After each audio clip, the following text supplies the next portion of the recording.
Today is a feedback... I'm not going to stand on the cat, don't worry. Today is a feedback special. Mailbag. I'd rather you didn't talk about my mailbag. Very personal. I will have to go to the doctors about that. Anyway, today is a feedback special. Do not worry, I am not going to give you tinnitus. I'm not going to hold a microphone up to a speaker for today's dollop. That's not what it is. It's not a sort of an electroacoustic experimental dollop. Just in case you were getting a bit confused there. By feedback, I mean I'm going to refer to your comments, because you have been leaving comments and I haven't really been responding to them on the dollop, and that seems like a bit of a shame. I encourage interactivity on the dollop, and so I've decided to read out some of your comments, comment on them myself, and award someone the coveted position, Dollopee of the Week. So if I am the Dolloper, I suppose that makes you Dollopees. I think that's probably the best way to go with this, but if anyone has any suggestions, then feel free to let me know of a better title or a better name for you people. And perhaps by doing that, you will become Dollopee of the Week. Although, if you do think of a better name, then you will not be Dollopee of the Week. You will be whatever name you have suggested. So, I mean, my goodness. There's a lot of excitement here. But basically, Dollopee of the Week will go to the person that I think has given the best comment. Now, you've left some wonderful comments. I'm going to read some of them out now. I'm just firing up the PC. No one ever says that with a Windows computer, do they? No one ever says I'm firing up the PC. It's always firing up the Mac. The amount of people, it's just so pretentious. People who have Macs, they don't just say, oh, I'm just going to turn on the computer. Hey, we're going to brainstorm this, guys. I'm just going to fire up the Mac.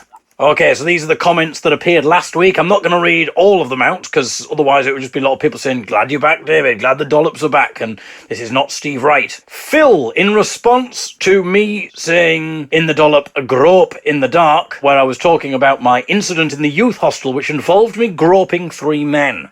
Check that out if you missed that one, a grope in the dark. I did say that it was accidental groping, but Phil says, knowing you as I do, I doubt it was an accident. Now, I can't award you the position, Phil, of Dollopee of the Week, because that comment could be seen as slanderous. I'll take it as a jest, but at the same time, I do not want to be rewarding potential slander. And I think we'd be going down a slippery slope if I did start awarding mildly slanderous comments Dollopee of the Week. So I'm not going to encourage that, but thank you very much for your comment. Nonetheless, it was, though, Phil, I must insist, a pure accidental groping. And apologies to those people who said that they would like me to have recorded the incident. I was trying to be quiet. The whole point of it, the reason I ended up groping 3 men, was because I didn't want to draw attention to myself. The whole point was that I was creeping around a youth hostel room in the dark. If I'd have started commentating on what I was doing, I mean, it's rather unnerving anyway if you're lying in bed and then someone gropes you. But, you know, I mean, fortunately they didn't wake up, the 3 men who I groped. But I think it would be even weirder if I sort of walked through and was like, oh, I'm just creeping up to a bed now. I'm just putting out my hand. I've just touched someone's leg. I think that might be... Sarah, on the same dollop, a grope in the dark, says, David, you've set the bar high with this one. It's like an adult Jackanory. An adult Jackanory, maybe jack-off-ory. Had us giggling at bedtime. Thank you, Sarah. I won't make you Dollopee of the Week, though, even though your comment is very welcome, because it is kind of a bit sort of on the praise side. And while I want people to type praise, I think it would be a little bit egotistical of me to just award Dollopee of the Week to the most praiseworthy commenter. So I'm not going to do that, but a wonderful comment nonetheless. Right. Getting exciting, everybody. Who will be? People will be listening now going, oh, am I the Dollop? I left a dollop comment. Am I Dollopee of the Week? Well, we'll keep reading and we'll find out. Diane commented on the dollop live from a fire-filled toilet in Hartlepool. This is when on our walking dollop with the family a couple of days ago in Hartlepool, and we found a toilet on fire. And Diane says that must have been one hell of a curry the night before. Good comment, Diane. But unfortunately, it does not win the coveted prize of Dollopee of the Week. That goes to Elizabeth, who comments on the same post, live from a fire-filled toilet in Hartlepool. She simply writes, someone had a hot flush. Wonderful stuff, Elizabeth. You are Dollopee of the Week. I haven't actually got a prize for you, but there you go. That's wonderful stuff. On the other end of the spectrum, someone who certainly isn't a fan of brevity is Emma Love, who has commented on every single dollop that I've done. Every single one this week. And it's always the same comment every single day. She's persistent. Every single dollop she leaves the same comment. It's the longest dollop comment of them all. Hey, how's it going? I want to pass along some very important news that everybody needs to hear. In December of 2017, Donald Trump made history by recognizing Jerusalem as the capital of Israel. Why is this big news? Because by this, the Jewish people of Israel are able to press forward in bringing about the third temple prophesied by the Bible. The Jewish people deny Jesus as their Messiah and have stated that their Messiah has been identified and is waiting to be revealed. They say that this man will rule the world under a one-world religion called spiritualism. They even printed a coin to raise money with Donald Trump's face on the front, with King Cyrus, who built the second temple, behind him. On the back of the coin is an image. The Bible says this false Messiah who seats himself in the third temple will be the Antichrist that will bring about the Great Tribulation. Though the Jewish people believe he will bring about world peace. It will be a false peace for a period of time. You can watch Jewish rabbis in Israel speaking of these things. They have their plans set in place. It is only years away. The man who runs the world wants to put an RFID microchip in our body, making us total slaves to them. This chip matches perfectly with the mark of the beast in the Bible. More specifically, Revelation 13, 16, 18. He calls us all, both small and great. It should have been, he calls us all, both great and small.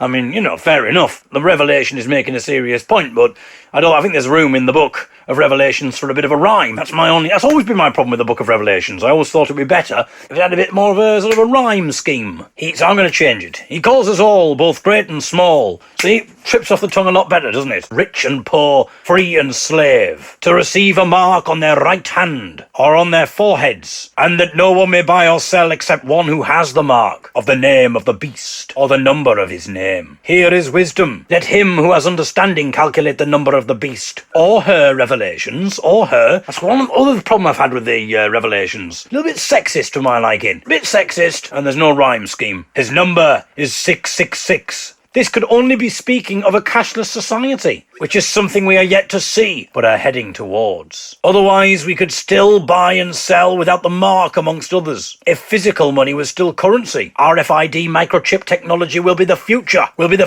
of a one-world cashless society. It will be implanted in the right hand or the forehead, and we cannot buy or sell without it. We must grow strong in Jesus at all costs. Oh, very good. Bit of play on words there. You're talking about money and currency. Very good. At all costs, do not take it. More Revelation quotes now. Now, just in case you needed a bit more convincing, because some of you might be thinking, I'm not sure about this. Well, Emma's thought of that. She's put a few more quotes from the Revelations in here. So I was like you. I was sceptical, but then I read this one. This one particularly got me. Then a third angel followed them, saying in a loud voice, if anyone worships the beast and his image, and receives the mark on his forehead or on the right hand, he himself shall also drink of the wine of the wrath of God, which is poured out full strength into the cup of his indignation. He shall be tormented with fire and brimstone in the presence of the holy angels. I mean, it must be a bit weird if you're a holy angel. What do you fancy doing today? I just thought I might play the harp. No, I'm afraid you're going to have to come and watch this man being tormented with fire and brimstone. Why do we have to watch that? I've never been such a fan. I just enjoy playing the harp. And the smoke of their torment ascends forever and ever, and they have no rest, day or night. People have been saying the end is coming for many years. But we need two key things. One, the third temple, and two, the technology for a cashless society to fulfill the prophecy of the mark of the beast. Visit www.biblefreedom.com to see proof for these things. And much more. So, my goodness, there's even more. Tell your friends and family. Share this message. Well, fear not, Emma. I've done that. There we go. Now, I'm afraid, Emma, if you were looking to become Dollopee of the week, then I'm afraid you're not going to. It was a bit long. I didn't quite understand it. I mean, I've warned people. I mean, you can't say fairer than that, but I can't make you Dollopee of the week. If I end up being brought before the angels and the Lamb, and God's doing his old fire and brimstone shtick on me, making me drink the wine of wrath from his cup of indignation, and I'll say, what's this for? And you say, because you didn't make Emma Love Dollopee of the week. You should be ashamed of yourself. Then I shall rule the day. And I'm like, oh, no, but Elizabeth had a really good one about someone has a hot flush. And they go, yes, I appreciate that was a good bit of wordplay. She could have been the runner-up. You should have still made Emma Love the Dollopee of the week. and I will rue the day if that happens.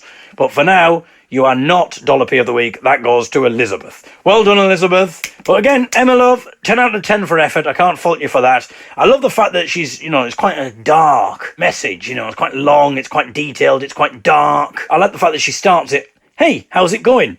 And then she really gets to it. You can threaten someone with fire and brimstone, but be polite at the start. Be polite from the top.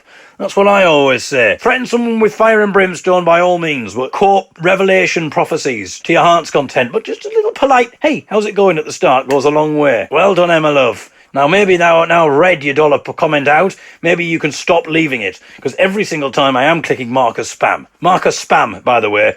Marcus Spam is the new Dollop secretary.